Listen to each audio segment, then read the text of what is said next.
Someone just asked me how I was feeling today. And the truth is, I'm feeling like I'm in a bit of a fog. Fear as an acronym is fear, obligation, and guilt.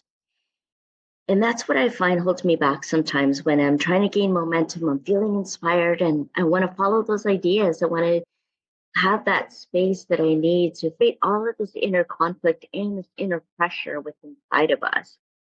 And so, reflecting on that, how can we move through that so we don't get stuck in it?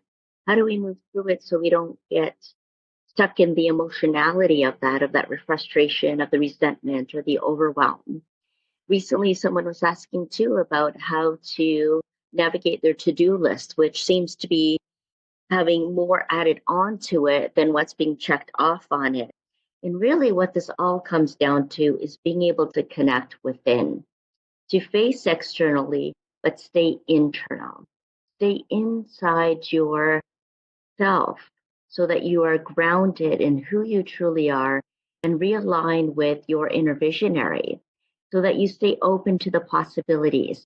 Your future depends on this attitude, this openness, and this ability and capacity to hold all of the things that you're responsible for, and to also recognize that you have a sacred responsibility to fill out your soul's mission, your personal mission, and to have the confidence and courage to do that takes a little work. It takes some of that inner work to navigate through any self doubts, to overcome the fear, and to transform any limiting beliefs about not having time or not having enough energy or not having enough finances, not feeling resourced enough is a key aspect of recognizing when it's time to go back to your source, go back to what truly drives you, what feeds your energy, what fuels you, what inspires you.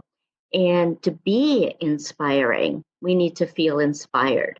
So sometimes that means taking a walk out into the nature. Sometimes that means journaling to reconnect or connecting through prayer, meditation, just taking the time to create the space you need to feel into that expansion that's wanting to emerge into your highest form of being and will translate into the highest contribution you can make in your work. That purpose, that drive, that passion is what can fuel you and help you gain the momentum you need. And also, it's important to tend to our well being, our state of mind, how our body is feeling in the moment, recognizing when it's time to act and when it's time to rest, when it's time to go forward and when it's time to go back.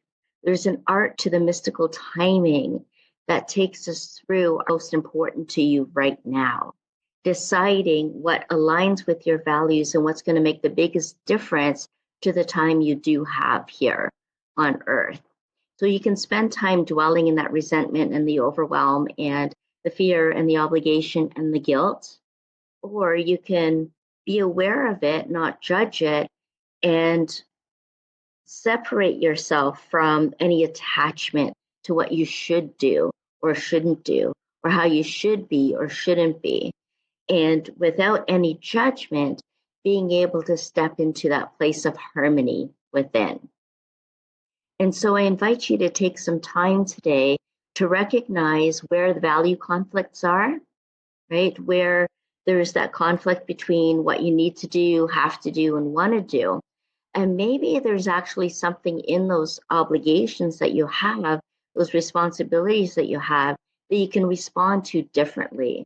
See how tending to those things with tenderness rather than tension can actually move you and create the space you need to be able to navigate all of the different things that are on that to do list without losing yourself in the process. So, quite often, I support people in creating a to be list along with their to do list and cross referencing that to making sure that you're being the best you can be in whatever you do, that you're always expressing compassion, your passion, and your drive and who you truly are through any of the roles that you've taken on, so that you are connecting soul to soul with others when you interact and not just creating this us and them or this separation or this disconnect between what you need me to do and what I want to be doing, or what soul is calling me to do, where my spirit wants to take me. In fact, when we create that space, we can really free our spirit to direct the life that we're meant to live. So practice some discernment today about really looking at and reflecting on the actions that you're taking, what's on your to-do list, what things you can actually eliminate from that that's not part of your core value system, not part of your sacred responsibility to your mission, not in alignment with where you want to be going, what you want to be taking, how your future is being shaped by every single decision you make. Our time is precious. It's a non-renewable resource. So we want to be using that in the best possible way. So this is what we're going to do today to awaken and ascend, is really look at where those alignments and misalignments are happening and how we can get back on track. And what kind of self-care strategies do we need to be able to make sure that we're staying in integrity of who we are and what our purpose is. I'd love to hear your comments about what you've been struggling with, where you're kind of feeling conflicted, and let's support each other in this. I'm Jennifer Regular, the Soul Illuminator lighting the path and host of Awaken and Ascend. And if you're appreciating this kind of content, I invite you to subscribe, because every week we'll be sharing some insights, some videos, some reflection practices and meditations for you to engage with, so you can light the path to your true passion and stay in integrity of your purpose. Bye for now.